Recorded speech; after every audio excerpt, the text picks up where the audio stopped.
Close your eyes. Inhale and exhale slowly and gently.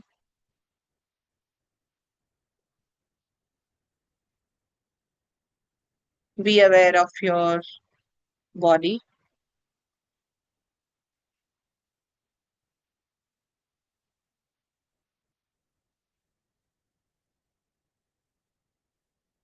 Be aware of the sounds coming from surroundings, AC, the fan, people talking in the other rooms, the chirping of the birds, traffic moving on the roads outside.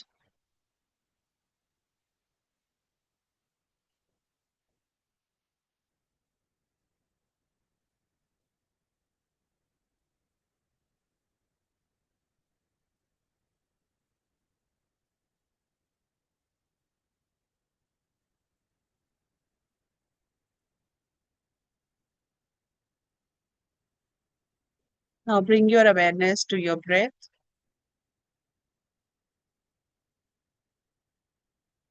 the inhalation and the exhalation. Feel the breath going inside as you inhale. Feel the breath coming out as you exhale.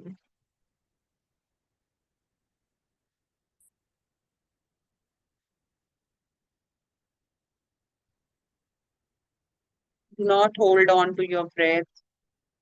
Just feel the natural breath going in and out.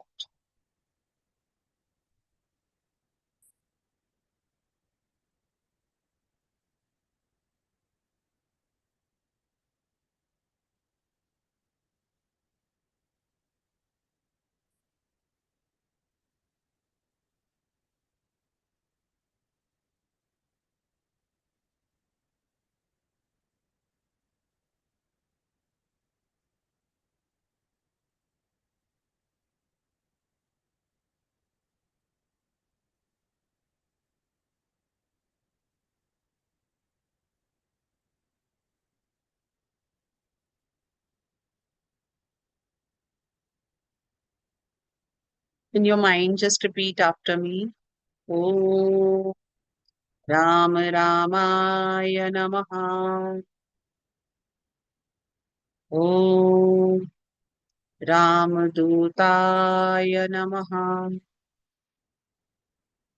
Om Ram Ramaya Namaha. Om Ramadutaya Namaha. Om Ram Ramaya Namaha. Om Ramadutaya Namaha.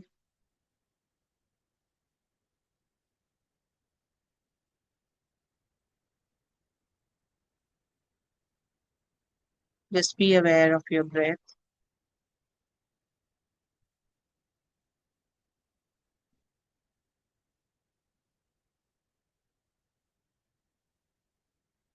Om Shanti Shanti Shanti Hari Om.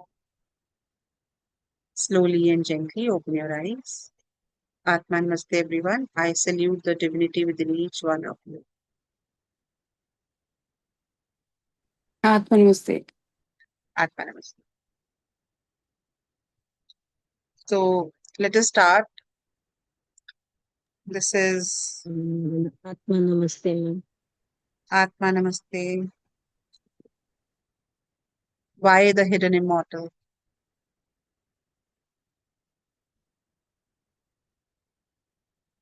Before the chapter begins, one question deserves an answer. Why is this book subtitled The Hidden Immortal? What does it mean, and why does it apply to Hanuman above all other divine beings? He is immortal. Hanuman is one of the seven Chiranjeevis, the immortals, the eternal living ones, the beings who do not die when a cosmic cycle ends. The others are Ashwathama, Raja Bali, Vyas, this is Ved Vyas, Vibhishan, Kripacharya, and Parshuram. Each has a specific reason for their immortality and a specific cosmic function they serve across the ages. Hanuman's immortality is the most complete of all of them. It was not merely granted as a boon, but was confirmed by Sita herself with the words that carry the force of cosmic law. Ajar Amar Gunanidhi Sut he Hohu, Karahu Bahut Raghunayak Chohu. O my son, may you remain eternally youthful, immortal, and a treasure house of virtues. May Lord Ram shower his abundant grace upon you. So, this is from Sundarkand. This blessing is also recorded in Mahabharat in Van Parva Ramopakhyan. And the highly fortunate Sita also granted a boon to Hanuman, saying, O son, your life shall endure as long as the glories of Ram are sung in this world. This is again from Mahabharata. Since Ram's name will never die, since Tarak Mantra, the sound of liberation, will be on Hanuman's lips until the last moment of this creation. Hanuman's presence on the earth is guaranteed for the same duration. He is not merely long lived, he is as permanent as devotion itself. So, because Hanuman is Pavan Putra, Hanuman lives in the breath, हमारी breath में he stays. So as long as we are breathing, as long as the universe is breathing, there is humanity on the earth, there is any living being living on the earth, till then Hanumanji will stay always alive. Across the three great ages, Treta, Dwapar, and Kali, Hanuman has been present. He fought in the Ramayana. He appeared to Bhim in Mahabharat forest on and rode on Arjuna's chariot in Kurukshetra. He appeared in blazing form to Tulsidas in Varanasi. He sits right now wherever Ram's name is spoken, at the front of every recitation, in the silence of every sincere prayer, in the breath of every devotee who calls upon him. He has not gone anywhere. He has simply become invisible to the distracted eye. So he is always there because Ram is inside us. Sita is inside us. So Hanuman is also inside us. As we move further, when we keep on reading this book, Aage Aage Jaake, so this secret will be revealed like gradually. He is hidden. And this is the second and more profound word, hidden.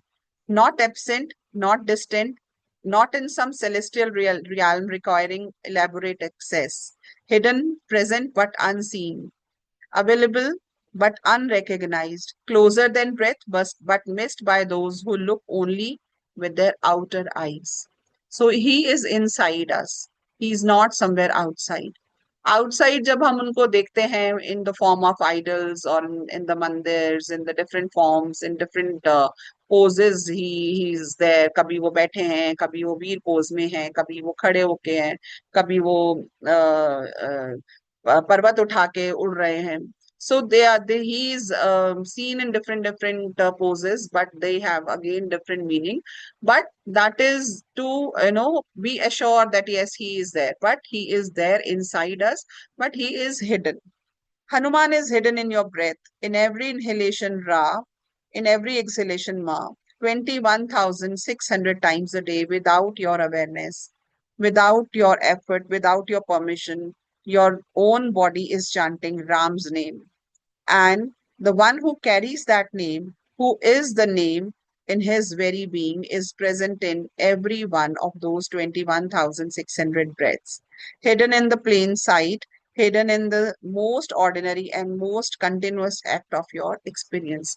So, in one day, in 24 hours, we breathe for 21,600 times. अब ये calculation कहाँ से आई है? So, if you breathe normally, what there are the four aspects of breath, one breath. So, we inhale, we hold for a fraction of second, then we exhale, and then we hold for a fraction of second. So, this is one breathing cycle. So normally for a normal common man who is like जिसकी heart beat ठीक से चल रही है, normalise चल रही है, तो it takes 4 seconds for us to complete this cycle. So inhale, hold and exhale, hold. This takes normally 4 seconds. So 4 seconds को अगर हम मल्टीप्लाई करते हैं, एक ब्रेथ 4 seconds में हम लेते हैं, तो 1 मिनट में हम 15 ब्रेथ्स लेते हैं. 24 hours में अगर इसको आप मल्टीप्लाई करते हो, तो it comes out to be 21,600 times in 24 hours. So जब हम सांस लेते हैं, तो जैसे ही हम इनहेल करते हैं, सो इट इज रा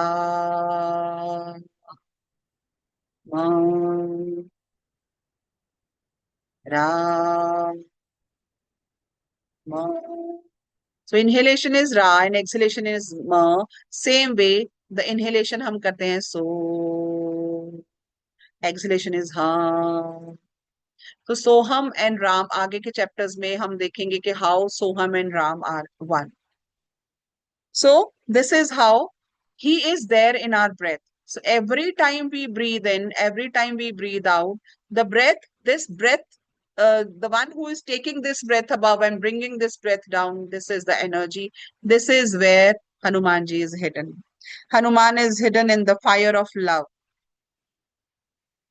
Every time you have loved something with your whole heart, a child, a parent, a deity, a cause, and that love has made you fearless, made you capable of more than you thought possible, more made you across an ocean, made you cross an ocean you thought was uncrossable. That Hanuman moving through you. That was Hanuman moving. Sorry, मेरे पास ना specs थोड़ी misplace हो गई है, तो मुझे थोड़ा issue हो रहा है पढ़ने में. So within 1-2 days, this will be corrected. The courage that arrives when love is complete enough, that is Hanuman, hidden in what you thought was your own emotion. Just to imagine or remember any incident of your life. अगर जो mothers हैं, say आप road पे जा रही हैं and आपके बच्चे का हाथ आपसे छूट गया and वो एकदम से क्रॉस हो रहा है रोड को and you're seeing the traffic coming. What will you do? एकदम से एनर्जी आ जाती है ना? So वो एनर्जी क्या है? That is the fire of our love for our child. So that fire of love, that is Hanuman ji. ठीक है, वो एनर्जी जो है वो कैसे है, ये आगे आगे we will study. Hanuman is hidden in suffering. When everything has been taken away and you are left with nothing but need to call on something greater, when you are in your own Lanka, in your own dark night, with nothing left but the name, he is already there, already present in the very desperation that drove you to call. Hanuman Chalisa was born in a prison cell. The Ban was born in a crisis. He specializes in appearing precisely when everything else has failed. He is hidden in your darkest moments, waiting for the moment you stop trying to handle it alone.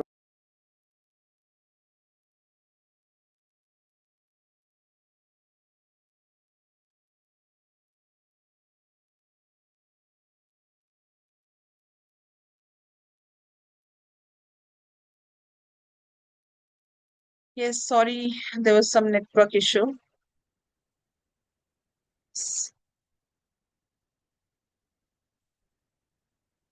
So Hanuman is hidden in the spine. In the yogic understanding, he is the pran vayu, the life force that moves through the Sushumna towards the Sahasrar, where Ram consciousness develops. So where uh, what is the place of Ram? He resides in our crown center. And जैसे ही हम inhale करते हैं, जब वो हमारी breathing का जो effect है, वो जो ब्रीदिंग है वो हमारे क्राउन तक पहुंचती है, that is one Hanuman meets Ram. ठीक है, तो the breath that is going in and out, that is the energy of Hanuman. He is not absent, he is not dormant, he is present in every breath you take because every breath is his movement. What is dormant is not Hanuman, but our awareness of him. The moment that awareness awakens, the moment Jaman's words reach you across the ages, you were always capable of this. Hanuman is already there. So Jaman kaun the? Jaman was one of the very wise gurus in their team. He was वो एक भालू के form में थे. So he was the one who actually reminded Hanuman of his powers. So जब हनुमान जी छोटे थे तो वो बहुत शरारत करते थे. तो वो जो साधु संत वगैरह होते थे उनका सामान उठा के भाग जाते थे, उनके कपड़े छुपा लेते थे. Because he was very very बहुत चंचल थे. He was very naughty. So जो ये सारे ऋषि मुनि थे उन्होंने उनको श्राप दिया था कि you will forget your powers until unless somebody reminds you of your powers. And this is what happens with us also. हमारे अंदर ये सब powers होती हैं, but we have forgotten all those powers. So until and unless a guru comes and reminds us about our powers, तब तक वो dormant ही रहती हैं. ठीक है? So that energy is still dormant inside us. The moment Jaman's word reached you across the ages, you were always capable of this. Hanuman is already there. He was never hiding. We were simply not looking. So हमें ऐसा नहीं है कि Hanuman ji hidden है, लेकिन वो इसलिए hidden नहीं है कि उन्होंने अपने आप को छुपा के रखा है. वो इसलिए हिडन है कि कोई कभी कभी हमने उनको देखा ही नहीं, कभी हमने उनको जाना ही नहीं, कभी हमने उनको अपने अंदर ढूंढने की कोशिश ही नहीं की है. इसलिए he is hidden. The hidden immortal, the complete teaching. Put them together, immortal and hidden, a being who never dies and is always present, but whose presence is not visible to the ordinary eye, not accessible to the distracted mind, not available to the closed heart. This is the teaching, the title in quotes. Hanuman is not a deity you must travel to find, a grace you must earn through extraordinary practice, a presence confined to particular temples or particular traditions. He is the immortal who is hidden in the most ordinary dimensions of your existence, in your breath, your love, your courage, your suffering, your longing, and the divine fire in your own spine.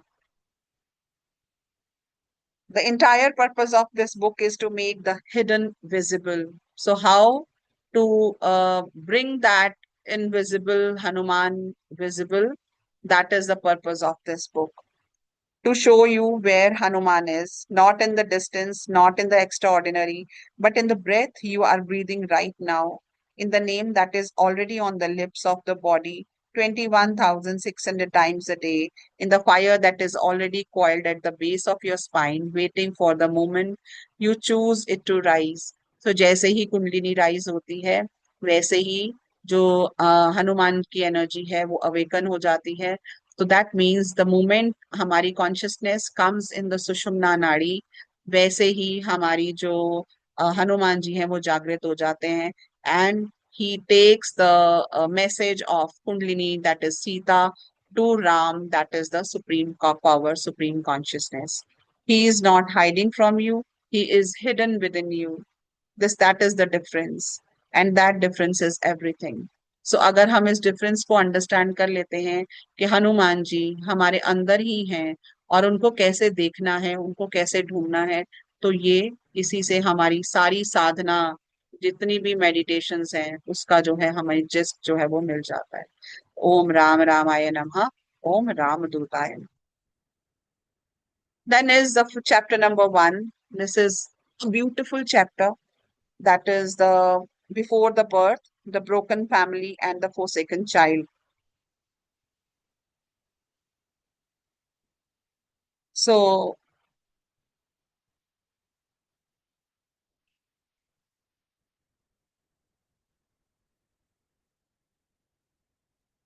Ahilya, the most beautiful woman in the three worlds. अब ये अहिल्या यहाँ पर कहाँ से आए? अभी जैसे जैसे पढ़ेंगे वैसे वैसे जानेंगे.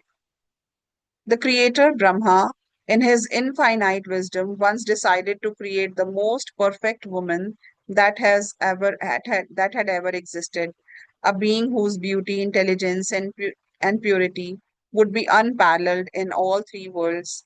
He fashioned her with extraordinary care, drawing from the finest qualities and every divine being, every celestial nymph, every goddess. She emerged from his creative vision as Ahalya, whose very name means the one without any ugliness. तो अहिल्या का मतलब क्या है? The one उसके अंदर एक भी ऐसी क्वालिटी नहीं थी जो ब्यूटीफुल नहीं थी. She was the most beautiful world in the on this planet, whose name means the one without any ugliness, or she who cannot be made ugly. She was quite simply the most beautiful being Brahma had ever brought into the existence. The gods of the celestial realms were immediately struck by her magnificence. Even the greatest amongst all, Indra, the king of gods, lord of heavens, commander of divine armies, was captivated. But Brahma, exercising the prerogative of a father and a creator, gave Ahilya in marriage to the great sage Gautam, Maharishi Gautam. So, Maharishi Gautam is one of the seven Saptarishis. One of the Saptarishis, the seven great seers who hold the accumulated wisdom of the Vedas in their consciousness. Gautam was not young or physically attractive in the way the gods were. So he was old. He was not, he was a rishi who used to stay in जंगलों में रहते थे और but Brahma ji ने क्या किया? ब्रह्मा जी ने किसी राजकुमार ढूंढने की बजाय, कोई देवता ढूंढने की बजाय, he chose Rishi Gautam as her husband. He was ancient, austere, his power gathered inward through decades of tapasya, but his character was impeccable, his dharma absolute, and in Brahma's judgment, no man in the three worlds was more worthy of Ahilya than he. Ahilya went to her husband's hermitage with complete surrender. The ashram of Gautam Rishi was in the forest, simple, austere, far from the glamour of the celestial courts. But Ahilya did not mourn her circumstances. She took on the life of a Rishi Patni, a sage's wife, with grace and inner nobility. She served her husband, maintained the ashram, participated in his spiritual practices, and over the time became not merely his companion, but his equal in wisdom and devotion. Their life together, by all accounts, was one of the dharmic completeness. So they were living the life of austerity in the jungle, and there were other rishi munis also. They were staying in the same ashram. Then is Indra's obsession. The heaven falls to earth. But Indra had not forgotten. So because Indra jo the, he used to like Ahilya a lot, and he wanted to have her as a wife. But Brahmaji married her to Gautam Rishi. So, but Indra had not forgotten the king of the gods. For all his divine power and celestial authority was a being whose greatness was not matched by his weakness. He could not master desire. The sight of Ilya had lodged itself in his mind like a thorn, and no amount of heavenly pleasure could dislodge it. As the years and then decades passed, his obsession did not diminish, it deepened. He watched Ahilya from the celestial realms, and the more he watched, the more he wanted, and the more he wanted, the less he could think of anything else. One dawn, when the stars were still in the sky, held the sky, the Maharishi Gautam had gone to the river for his morning ablutions, the sacred Sandhya ritual that no disciplined rishi ever misses. Indra descended from the heavens. He took the form of Gautam Rishi himself, the same ancient face, the same matted hair, the same rishi's garments, the same staff. The deception was perfect, for Indra was the lord of Maya, illusion, and could shape his form at will. He entered Gautam's hermitage in his disguised form. Ahilya, in the dim pre-dawn light, before full wakefulness, had sharpened her perception believed the figure before her to be her husband, returned early from the river. What followed has been debated by scholars and saints for millennia, whether Ahilya knew and choose, or whether she was deceived completely. So, क्या है कि there are many people who say that she knew it was Indra and she also liked Indra, so they had relation at that time. And some thoughts say that she actually did not come to know that if it is Indra or if it is Gautam Rishi. So they were physically involved. So whether Ahilya knew and chose or whether she was deceived completely, the Valmiki Ramayana itself suggests through Ram's words to her that she had some awareness, though the tradition of most commentators holds that she was truly deceived.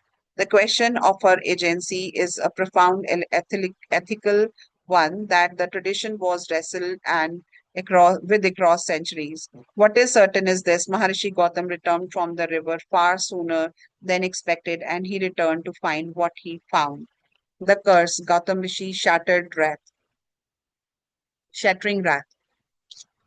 A rishi of Gautam's power does not merely feel betrayal when a being whose entire life is cultivation of cosmic truth encounters a violation of the most intimate trust. The response is not simply human anger.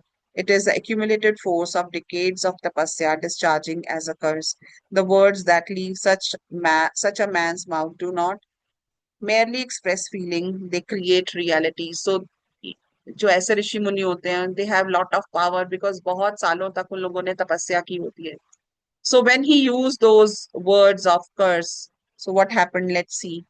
Gautam's eyes, which had seen through the deceptions of demons and complexities of cosmic law, saw through Indra's disguise instantly. He turned his burning gaze upon the terrifying king of gods and cursed him, that his body would be covered with 1,000 marks resembling the female form, a perpetual reminder written on his own flesh of the nature of the transgression. In some version, these marks are described as 1,000 eyes, which is why Indra is sometimes called Sehsraksh. तो उसकी 1,000 आंखें इसीलिए थी. 1,000 eyed, and why the marks eventually transformed into eyes through Shiva's grace. तो शिव जी ने उसको वापस ये कहा था कि now you have to be very aware of what you are doing. So 1,000 eyes for that. Then Gautam turned to Ahilya. Here is where the curse takes a form that haunted the imagination of tradition for ages. He cursed her to become stone, to lose all capacity for feeling, for moment, for life, and to lie in that stone form at the edge of the ashram, unseen, forgotten, unmourned. Her beauty locked inside the absolute stillness of rock. She would remain in that state until one day Ram, the avatar of Vishnu, not yet born, walked on the earth, touched the stone with his foot.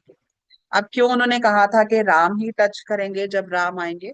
सो पहले हम थोड़ा पीछे जाते हैं कि उन्होंने क्या किया कि अहिल्या को स्टोन का पत्थर होने का श्राप दे दिया. Why a stone?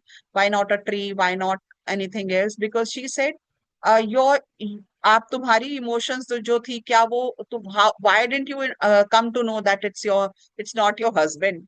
कि एक वाइफ को तो टच से पता चल जाता है कि इट्स माय हस्बैंड और नॉट. सो तुम्हारी इमोशंस कहाँ पे थी?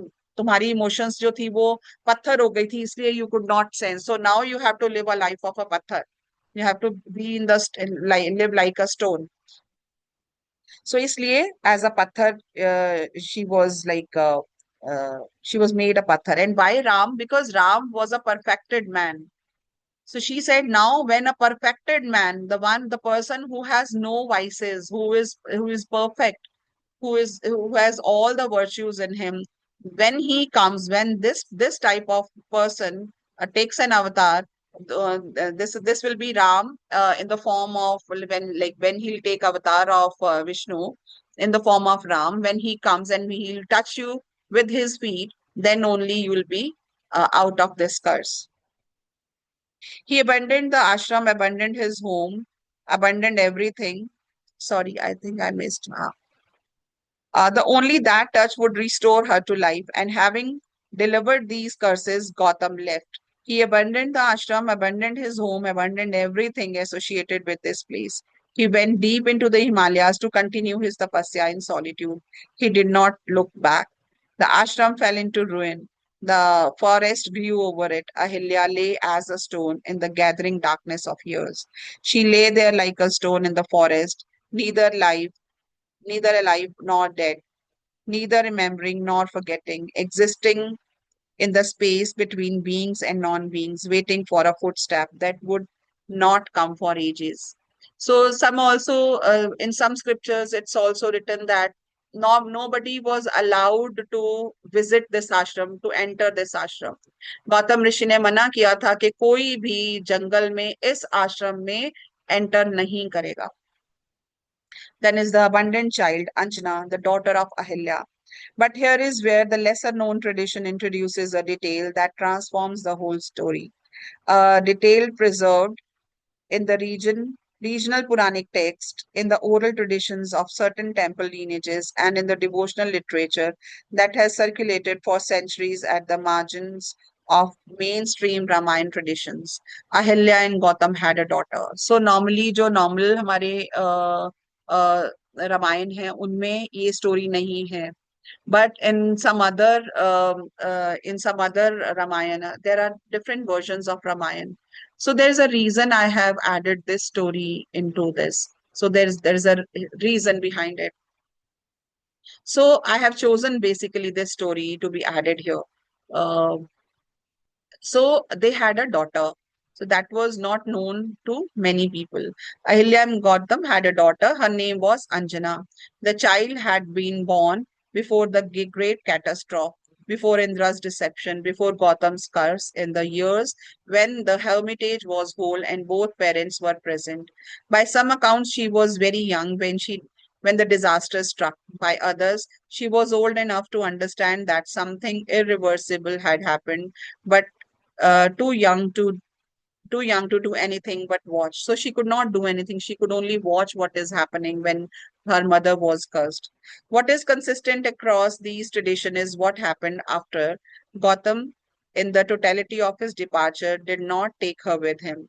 Whether this was because he was so consumed by his grief and wrath that he forgot, or because he deliberately left her because she ran away in her own grief. The traditions differ. So कई कहते हैं कि वो डर के छुप गई थी कहीं इसलिए नहीं लेके गए, कुछ कहते हैं कि वो डेलिबरेटली नहीं लेके गए, कुछ कहते हैं, कुछ टेक्स्ट कहते हैं कि गौतम ऋषि was so upset that he just forgot to take his daughter along. What is agreed upon is the stark, terrible fact the child was left alone. The ashram was now motherless. Ahilya was a stone and fatherless. Gautam had gone. The rishis and disciples who had attended the hermitage scattered. The young Anjana was left in the forest hermitage that was falling silent around her. Her mother was an unmoving stone at the ashram's edge. Her father gone into the mountains in the north. Imagine for a moment what this means. This child, daughter of one of the seven great sages of Vedic age, daughter of the most beautiful woman in three worlds, was abundant. Not abundant in anger, not abundant in poverty, but abundant in the wreckage of a cosmic scandal, left in a silent ashram with a stone for a mother and an absent father, and no explanation that a child's heart could hold. So this child was left alone in the jungle. She was very young to understand things. She was very young to stay alone. At times she used to, she was very, just imagine, एक माँ को पत्थर बना दिया गया, एक father चले गए छोड़ के, and then she was left alone. हाँ जी, आस्था पूछो. मैम इसमें जो ये स्टोरी है सारी, इसके पीछे भी कोई हिडन मीनिंग्स हैं? हाँ. जैसे हाँ, कि देखो, एक बात मैं आपको बताती हूँ कि ये जो सारी स्टोरीज हैं, ये जो सारे हम लोग पढ़ते हैं, this is history, this actually happened. But in सबके पीछे, हर एक चीज के पीछे एक हमारी लाइफ का भी हिडन मीनिंग है. ठीक है. तो जब हमारी, this is before the universe was created. Before we were created. ठीक है। तो इस सबका हनुमान जी ब्रेथ है, वायु है। So this is when this happened when even the vayu, I mean the fire was not born, the vayu had yet to come. So ये उससे पहले की, ये सृष्टि की रचना की स्टोरीज हैं। But at the same time this is the story that actually happened, we have to believe it to understand it. Because अभी तो हमारे पास ट्रेसेस भी हैं, अभी हमारे पास एविडेंसेस भी हैं that yes Ramayan actually happened. And also, Ramayana did not happen only once. It happens in every cult. Every time the Manu comes, Manu is the one who is taking care of this, the whole universe. Vaivasta Manu. Okay, he is the Manu of this present era. So remind me tomorrow. I'll just tell you the calculations of the time. कल्प क्या है, मनु क्या होते हैं, कल को we will start with this thing. हाँ जी ममता जी।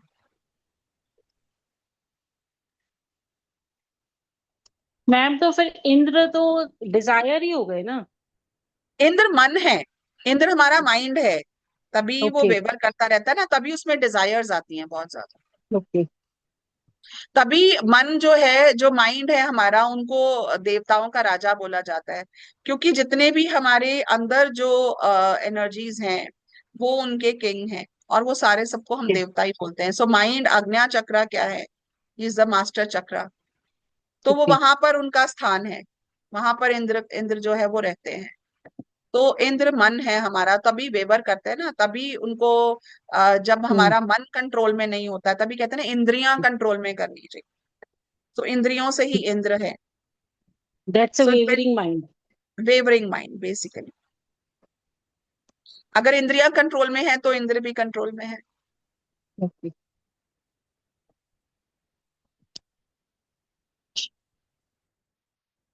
The childhood of sorrow, growing up in the ruins. The years that followed were shaped by hardships and longing. Anjana survived.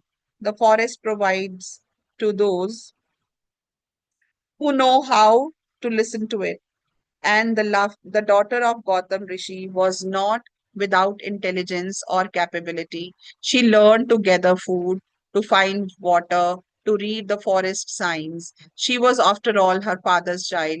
There was strength in her that poverty of circumstance could not erase, but the wound of abandonment ran deep.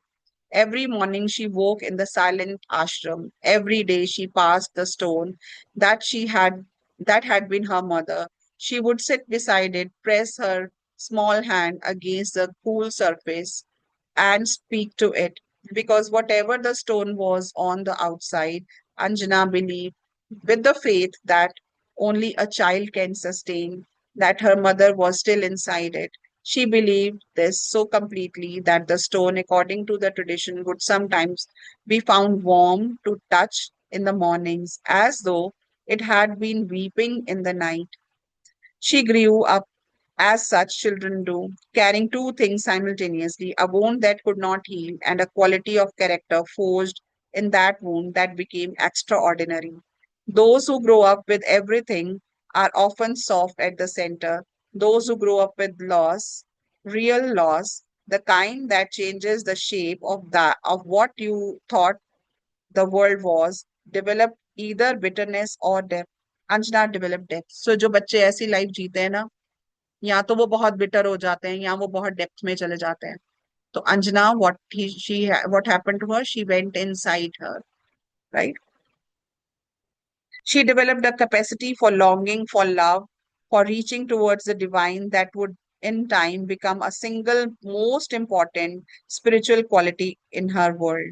Because who better to long for God than one who knows what is to be forsaken by those who should have stayed.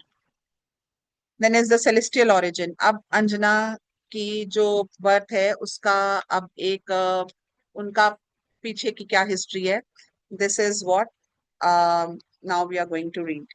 As Anjana grew, the local sages and wandering rishis who occasionally passed through that part of the forest began to take notice of her. She was extraordinary in her beauty.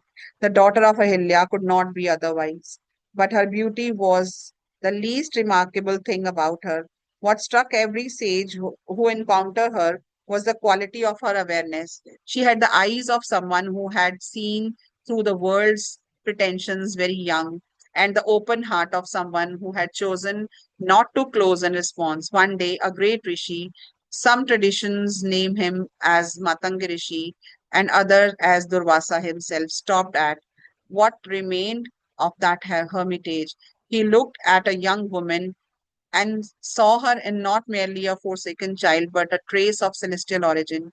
He told her what he perceived, that she had not only the blood of the great Gotham, but spiritual inheritance of Ahilya, whose own purity, despite what had happened, remained intact at the deepest level.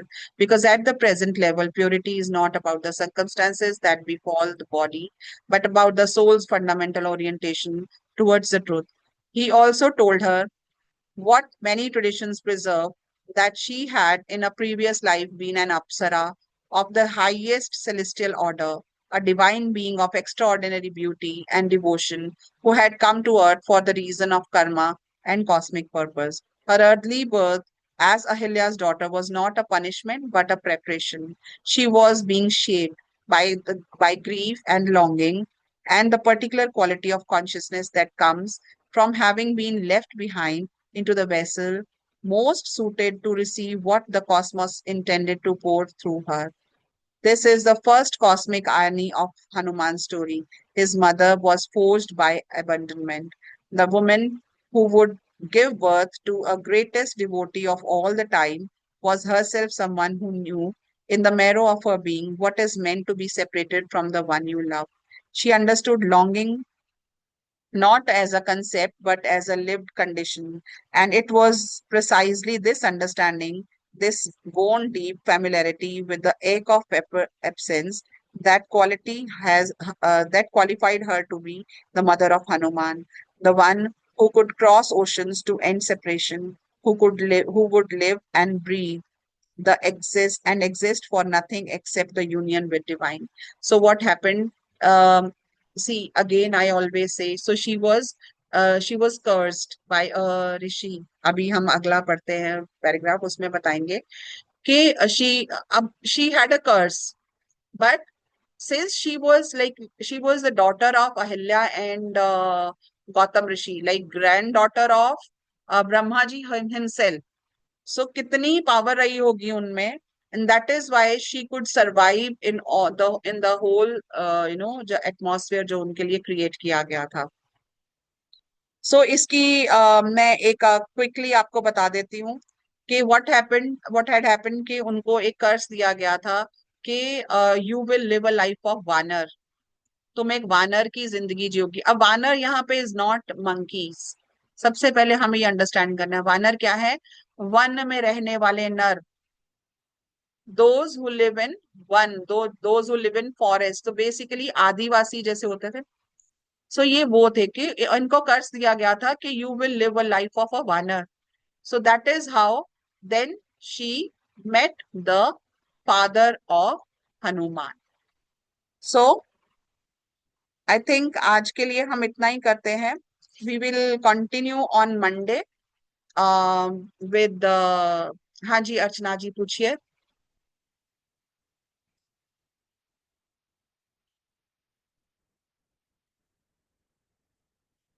मेरा question है कि जो आपने पहला शुरुआत में पढ़ा ना कि हमारे सांसों में है हनुमान और हिडन नहीं है, उस चैप्टर से रिलेटेड है कि हम नॉर्मल इंसान और दूसरे स्पिरिचुअल सीकर्स, उनके लिए इस नॉलेज का क्या महत्व है कि राम कॉन्शियसनेस हमारे यहाँ पर है, या फिर सांसों को कैरी करते हैं, या सीता या कुंडलिनी एनर्जी को ऊपर ले जाते हैं, और हमें इस मेटाफर की जरूरत क्यों है कि उनको राम बोलेंगे, उनको हनुमान बोलेंगे. हम ऐसे क्यों नहीं कर सकते कि ये वायु है या एनर्जीज है? उसका हमें फायदा क्या है? इस नॉलेज का हमें क्या रेलेवेंस है, और हम क्या करें इस नॉलेज का प्रैक्टिकली? प्रैक्टिकली ये बेनिफिट होगा कि आपको ये पता चलेगा कि why are you worshipping Hanuman. why जो हमारे ancient seers and rishis and जितने भी हमारे देवी देवता थे या जो हमारे ऋषि मुनि थे, उन्होंने ये कंसेप्ट बनाया क्यों है? वहां पर हमारा हम लोग हनुमान चालीसा करते हैं, हम अवेयरनेस के साथ करेंगे जब हमें ये मेटाफोर समझ आएगा, जब हमें ये समझ आएगा कि एक्चुअली में आप हनुमान जिसको हम बाहर ढूंढ रहे हैं, आप हनुमान चालीसा करते जाएंगे, लेकिन जब आप उसको अवेयरनेस के साथ नहीं करेंगे, अवेकन प्राणा अवेकन नहीं होगा, you will not benefit out of it. तभी बहुत लोग बोलते हैं मैंने तो इतनी बार हनुमान चालीसा किया, मुझे बेनिफिट क्यों नहीं हुआ? राइट। सो हम लोग को जब पता है कि राम है कौन, सीता है कहाँ, हमारी लाइफ के साथ जब हम उसको रिलेट करेंगे, देन वो चीज इतनी अंडरस्टैंडेबल हो जाती है। देन जब हम उसको चैंटिंग करते हैं या नहीं भी करते हैं, एटलीस्ट वी नो कि ये जो स्टोरीज बनाई गई या whatever was happening in the in at that time, why Vishnu took birth as Ram. क्या रावण को मारा जा सकता है? क्या हम अपनी ईगो को मार सकते हैं without Ram, without the intervention of divine energy? Can ego be killed? The answer is no. So the purpose of life is um, to become one with the God. The purpose every soul purpose the purpose of every soul is to become one with the divine. सो जब तक हमें ये नहीं पता चलेगा कि divine है क्या, हम हैं क्या, वहां तक जाना कैसे है, व्हाट इज द रास्ता, what is the path of going there, and who can take us there? So this is the purpose of writing this book, this is the purpose of this interpretation. Ma'am so ma'am we जो should लोग, no, we should know ma'am where with what is the, क्योंकि ये जो ग्रंथ है ना हमारे, ये जो हमारी स्टोरीज हैं, ये जो हमारे पुराणों में दिए गए हैं, हमारे महाभारत है, रामायण है, हमारे पुराण है, हमारे उपनिषद हैं, every story is our story. The story our story, जब मैं आर स्टोरी कर रही हूँ मतलब our story as a soul, तो हमारा पर्पस इजी हो जाता है उसको फुलफिल करना when we actually know what has to be done. तो हम तो अवेयर अनअवेयर होके घूम रहे हैं ना, हमें तो पता ही नहीं है कि हम लोगों ने करना क्या है। हनुमान चालीसा हम लोग मैकेनिकली रटते जा रहे हैं, बोलते जा रहे हैं, बोलते जा रहे हैं, बट जब तक अब प्रावना अवेकंड नहीं होगा, हनुमान जी जागृत नहीं होंगे, तब तक हमारा मैसेज राम तक, मतलब हमारा message from lower chakras to upper chakras, वो message will not be conveyed. so how to convey this message, ma'am? अभी by the time you will read the whole book, you will understand. Ma'am, and one ma'am more जो लोग, question.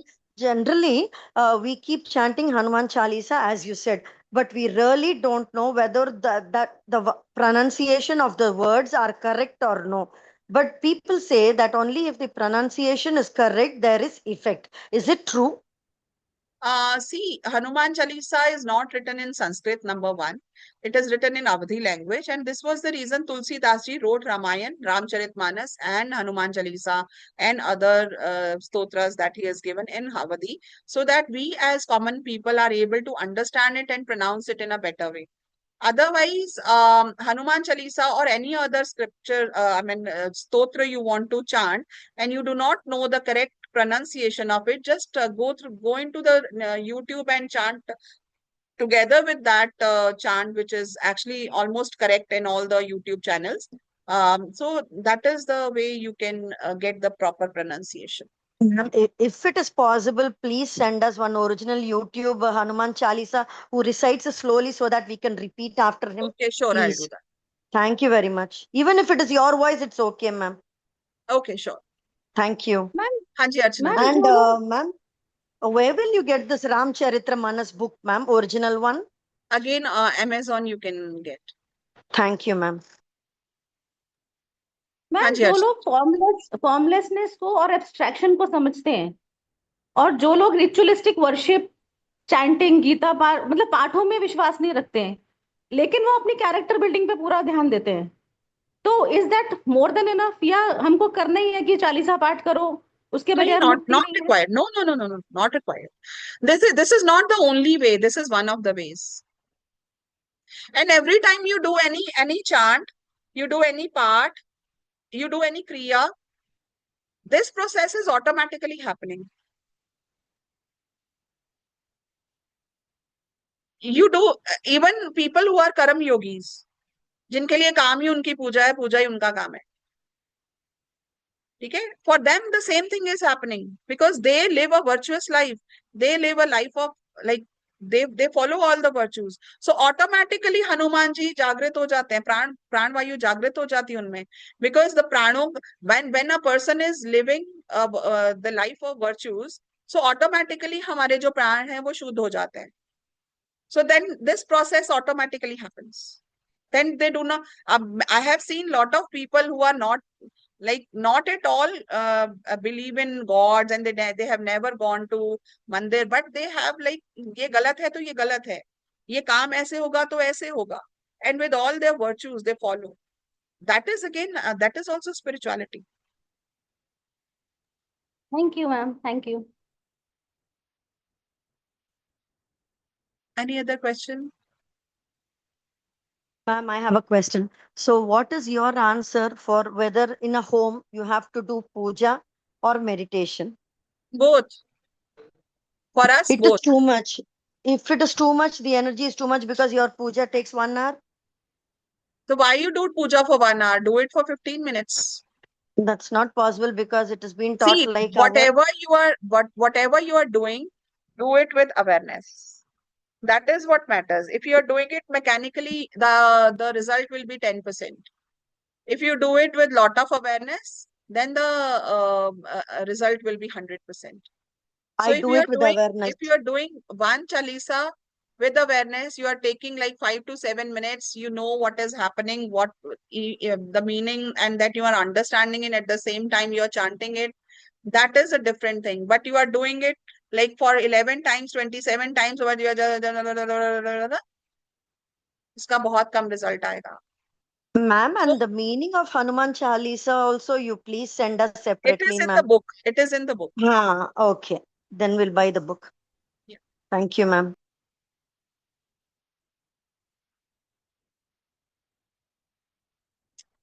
Any other question?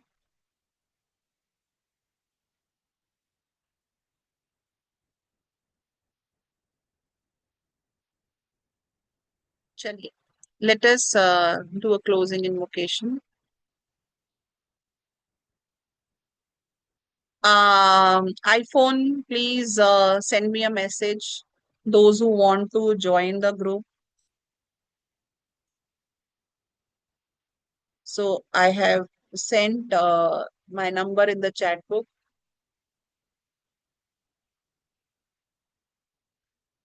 Message me that you want to join the group. I will add you. So just close your eyes for 2 minutes. Be aware of your breath.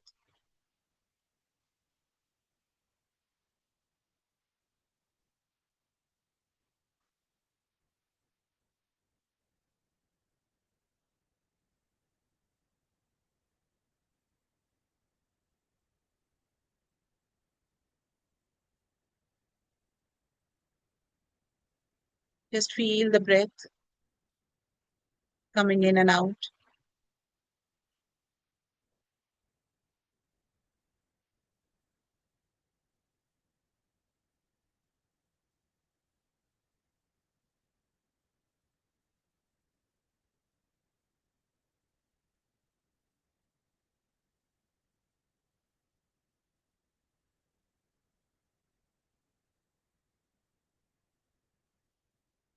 Air is touching your nostrils as you inhale. Air is going out as you exhale.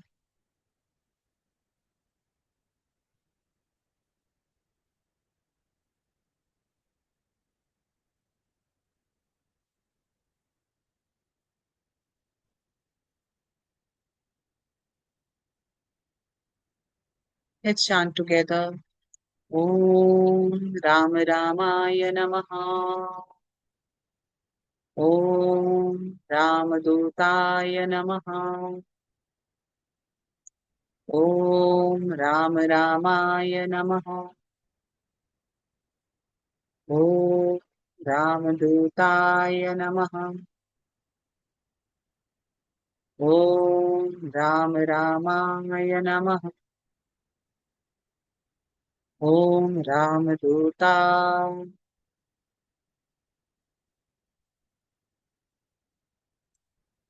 Slowly and gently open your eyes. Atma Namaste, everyone. I salute the divinity within each one of you. Atma Namaste. So thank you so much. See you on Monday, same time. Ma'am, just one question, ma'am. Yes, Ma'am, Yes. what is the difference between Om Shanti Shanti Shanti Om and Om Shanti Shanti Shanti He? Thank you. Om Shanti Shanti Shanti Om and Om Shanti Shanti Shanti. He. She नहीं होता है, शांति ही होता है। हाँ, Shanti He.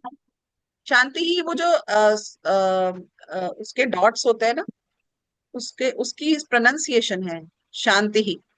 So both means the same. Yeah, they are the same. It is Shanti, Shanti, Shanti, Shanti hi. Huh. So this is how we those who know Sanskrit. So when it's at the end, so then we pronounce it Shanti. So actually the first two also we are pronouncing the same way, but because there is a word after that, so it's like Shanti, Shanti, Shanti. Understood, ma'am. Thank you very much. Very nice session. See you tomorrow. Jai Shri On Ram. Monday. Jai Jai Shri Shri Ram. Ram. Waiting for your YouTube link in the group, ma'am. Yeah, Your sure. pronunciation of Hanuman Chalisa. Okay, okay. Thank you, ma'am.